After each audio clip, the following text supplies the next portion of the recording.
प्रियंका जी, पहले आपसे पूछना चाहते हैं, पहले तो अभी जो चल रहा है ये सारा मामला और इसमें अदालत का भी रुख करना पड़ा है, ममता सरकार ने इसलिए कि हैंडओवर ना करना पड़े सुप्रीम कोर्ट में भी आज जाकर के कहा, हालांकि वहां पर सुनवाई नहीं हो पाई। कैसे देखती हैं आप इस सारे विषय को, शाहजहां शेख का मामला? देखिए, मैंने पहली बार किसी सरकार को देखा है जो सुप्रीम कोर्ट जाती है एक गुंडे के लिए।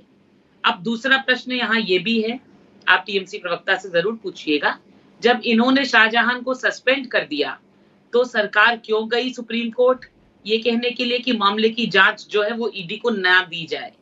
यानी इसमें छिपाने के लिए बहुत कुछ है इनके पास। ये नहीं चाहते कि ये सच निकल करके बाहर आए। और मैंने ये उसी दिन कह दिया था कि 48 घंटे के अंदर इसको बाहर निकालना पड़ेगा।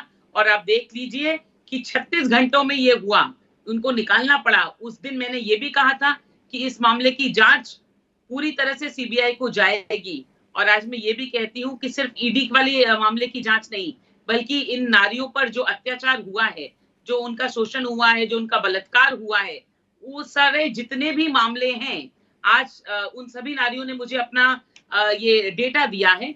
ये डेटा भी हम हाईकोर्ट पे लेके जाएंगे और इस मामले की जांच भी सीबीआई को सौंपी जाए, इसका भी जो है वो हम अनुरोध करेंगे।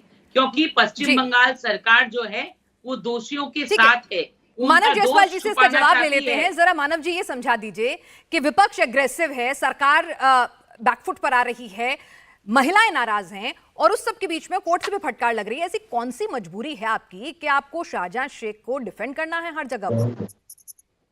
पहले तो आपके माध्यम से सभी को बहुत बहुत नमस्कार है। बड़ा अद्भुत लगता है कभी कभी डिबेट्स देखने। कभी जिस तरीके से ये बीजेपी कुतर्क देते हैं, अनुचित तर्क देते हैं, समझ में नहीं आता है। अभी आपको पता है कि एक नए नए इनके बहुत बड़े मसीहा हैं अभिजीत गांगुली जी, जो हाईकोर्ट के जज रहे हुए हैं। जब तक उन्होंने बोला नहीं कि भाई संदेश खाली का केस भी सीबीआई तक दे दो, तब तक कुछ चला नहीं चर्चा। आज आपको पता है कि जिस तरीके से हमने एफआईआर दर्ज की है, अब मैं आपके माध्यम से पूरे देश के सामने ये प्रश्न रखना चाहता हूँ। अगर हमने एफआईआर दर्ज किए हैं, हमें वहां पे त्रुटियां मिली हैं, हमने उसके भाई को, शेख शाहजहां को, और भी बहुत सारे लोग हैं जो इसमें लिप्त पाए हुए हैं, कहीं पे भी उनके ऊपर एलिगेशन है, हम इन्वेस्टिगेशन कर रहे हैं। एक तरफ ये बोलते हैं भाई ईडी सीबीआई तो अरेस्ट नहीं कर पाई क्योंकि वो तो इन्वेस्टिगेशन करती नहीं है, उनका काम नहीं है, लोकल पुलिस को करना चाहिए था। जब लोकल पुलिस ने जब 25 फरवरी को डेट नोटिस करी, 25 फरवरी को जब कोर्ट ने बोला कि भाई नहीं, आप आपके ऊपर कोई रिस्ट्रेंट नहीं है, आप एक्शन ले सकते हैं, 72 घंटे लगे नहीं, हमने शेख शाहजहां को अरेस्ट कर लिया।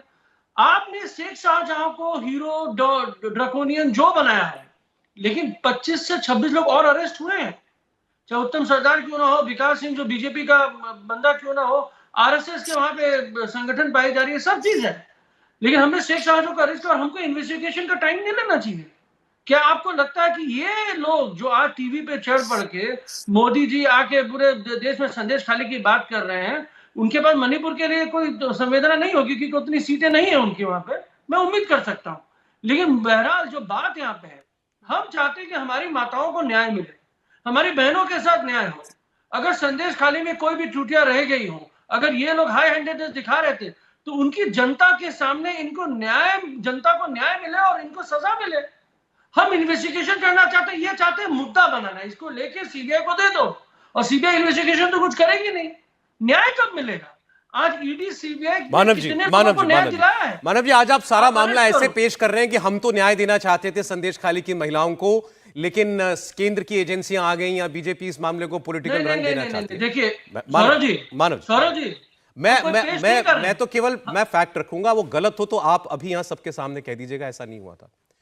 ममता बनर्जी ने फ्लोर ऑफ द हाउस विधानसभा में यह कहा कि नहीं कहा कि बीजेपी शाहजहां शेख को टारगेट कर रही है?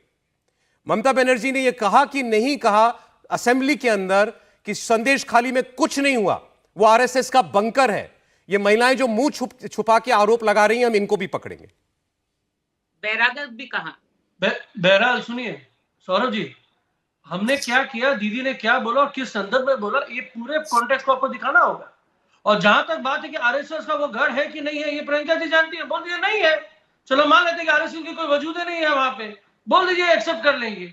हम आपसे बोलना चाहते हैं, मैं कह रहा हूं हो सर, वो किसी का भी गढ़ हो, वो आपका आपकी पॉलिटिकल डोमिनेंस है या इनकी है, उससे क्या फर्क पड़ता है? इल्जाम लगाने वाली एक महिला है। सुनिए सौरभ जी, आज आपको पता होना चाहिए कि जैसे जैसे हमने इन्वेस्टिगेशन शुरू किया, अब इन्वेस्टिगेशन शुरू होने के बाद जहां जहां हमको छुट्टियां मिली, सबसे पहले जो लैंड ग्रैबिंग मामले थे, हमने कैंप लगाए। लेकिन आपने इन्वेस्टिगेशन से पहले ही प्रदेश की महिला सीएम मां माटी मानुष की बात करने वाली सीएम जो है वो किस तरह से एक अपराधी के लिए इतने डिफेंसिव मोड में आ जाती है। ममता बनर्जी ने कहा था कि इनको पैसा देकर के झूठ बुलवाया जा रहा है, ये सब कुछ ममता बनर्जी ने कहा था।